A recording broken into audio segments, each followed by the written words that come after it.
Hi, this is Donna Warren from the University of Wisconsin-Stevens Point, and today I would like to talk about how argument mapping can help us to identify and supply missing conclusions in an argument. We've seen that argument mapping can give us diagrams of fairly complicated reasoning, like this, out of just a few, literally a few, relationships between ideas. First, we have this arrow relationship, then we have this plus relationship, and finally we have this independent reason type relationship. Now, suppose that we are reading an argument or someone is speaking an argument to us. More often we would be reading. And suppose that the author doesn't say all of these ideas. Suppose in particular the author leaves this idea out. She does not state that, well, what would that be? That would be a subconclusion, right? It's not the ultimate conclusion. It's not a premise, it's a subconclusion. Suppose she doesn't state that subconclusion. That, if we don't supply the missing subconclusion on our own as we read, the absence of that subconclusion can really make it hard for us to understand the argument. Can you see why?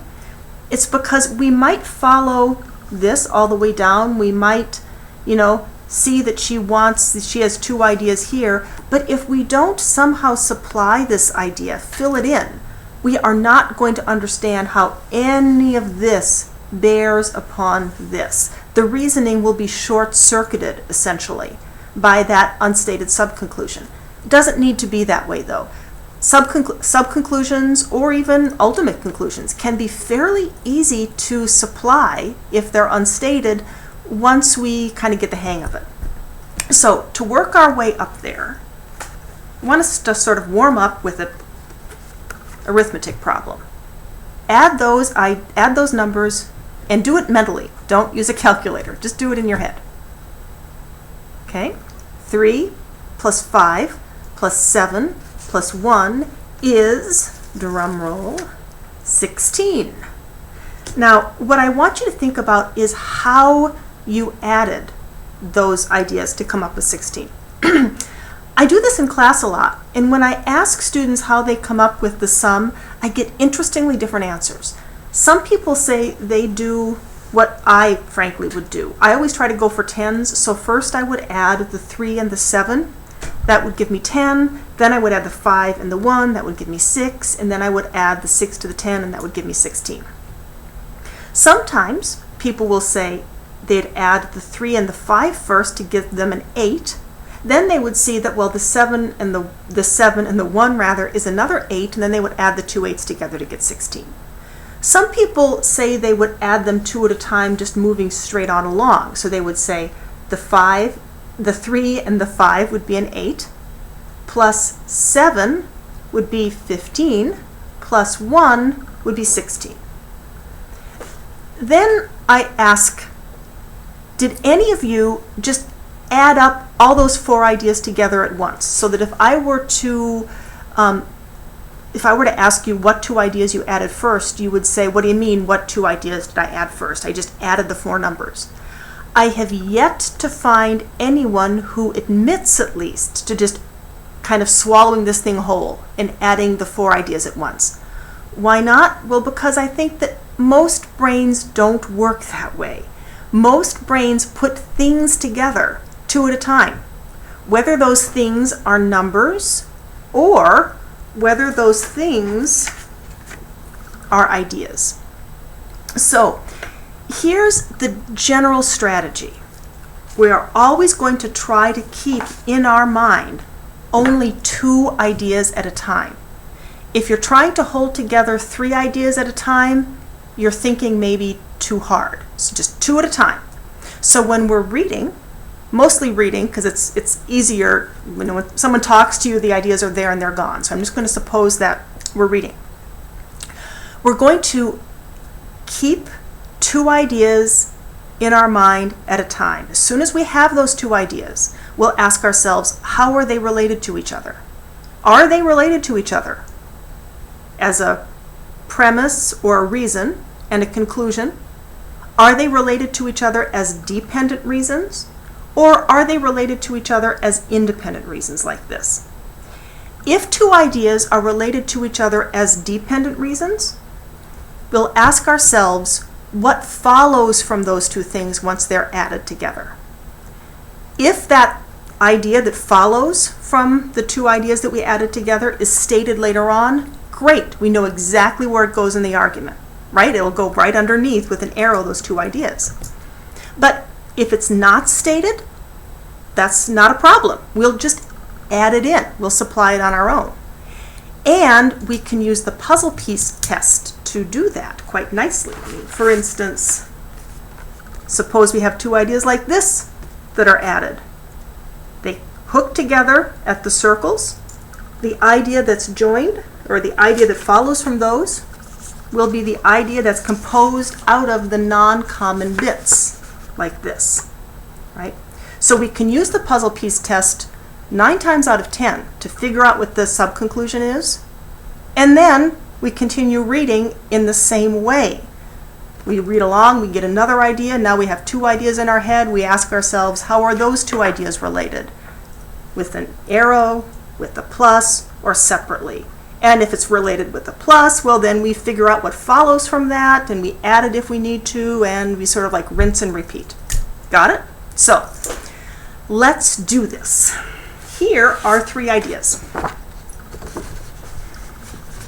You'll probably be seeing quite a bit of Max, so you might want to get used to him. Max is a poodle. Max is a poodle. Poodles are dogs. Dogs are adorable. That's 3 ideas. That's too many. Let's see which 2 ideas we might want to put together. Remember, we add things together 2 at a time, not 3 at a time. Now, we could, if we wanted to, put together dogs are adorable with poodles are dogs because they have something in common. They have dogs, right? So there's that circle join. We can join them there. I, however, am going to put together Max is a poodle with poodles are dogs because, as a general rule, I prefer to add ideas together as I encounter them. It's just a slightly smoother process. So let's do that. We're going to add together because it seems to me that Max is a poodle and poodles or dogs are in fact related with a plus. And now if we ask ourselves what follows from those ideas, well, Max is a poodle, poodles are dogs. They join together at the common concept of poodle, and what we have then is Max is a dog. Now, because we added that, I'm going to use a different color post-it. This is getting now very advanced. And I am putting that sentence in square brackets too, just in case you can't see the color for whatever reason. It'll signal that we added that. Now, these 2 ideas are essentially done. We've used them. This idea now, though, is an idea that we haven't have in our mind. This idea also we still have to use. So how do you suppose dogs are adorable and Max is a dog should be related to each other? With an arrow, with a plus, or with separate arrows? Seems to me that they are related again with the plus. They should be added. So I will do that. Now I'll have to move dogs are adorable down, but that's fine. So Max is a dog. Dogs are adorable. They join together at dogs. What we have then has to be composed out of Max and being adorable, which luckily for Max gives us Max is adorable, like that. Not too bad. Now, there's something I want to stress here. Adding these missing conclusions helps us to understand the argument as it is being presented to us. It doesn't help us to evaluate it. So the mere fact that an idea seems to follow from 2 others with the puzzle piece method does not mean that this inference is good. That's actually okay because this is a technique that helps us to understand how someone is reasoning. It's not a technique to evaluate. We'll get some of those later. So for an example of how that can happen, suppose we have another argument, or not argument, I guess, 3 ideas. Hank is not a poodle. So Max is, but Hank is not. Hank is not a poodle. Poodles are dogs. Only dogs are allowed inside. Let's add this again. Hank is not a poodle. Poodles are dogs. Now let's use the puzzle piece test to figure out what follows from these ideas, because I do think that they should be added, not arrowed, not separate. Well, what do they have in common? Poodles. What's left over here? Hank is not. What's left over here? Dog. So if we use the puzzle piece test, adding these things, like so, what we would get is Hank is not a dog. Okay, that's one idea. What about this over here now? Only dogs are allowed inside. Well, it seems to me that that should be added to Hank is not a dog again. So I will add that, moving this down. And Hank is not a dog. Only dogs are allowed inside. It would follow from that that Hank is not allowed inside, using the puzzle piece method. Because what's in common between this idea, only dogs are allowed inside, Hank is not a dog, is basically dogs. What's left over here? Hank is not. What's left over here? Allowed inside. Hank is not allowed inside. Now, this inference is actually pretty good. This is a fine inference down here. The inference up here is not. I hope I'm not making you seasick by moving this around so much. This inference is actually not good. This is a bad inference, but that's okay. The puzzle piece method doesn't tell us whether the inference is good.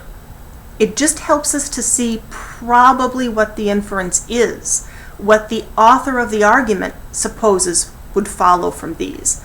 Lots of arguments, alas, are bad, and this is one of those. So there you have it. That's a fairly advanced technique, adding missing subconclusions, but I hope it makes some sense to you. It's really handy, helps you to understand a lot of things if the author or the speaker leaves stuff out, as authors and speakers inevitably do. So I hope that made some sense to you. I hope you enjoyed it. I did. I like this stuff. Bye-bye.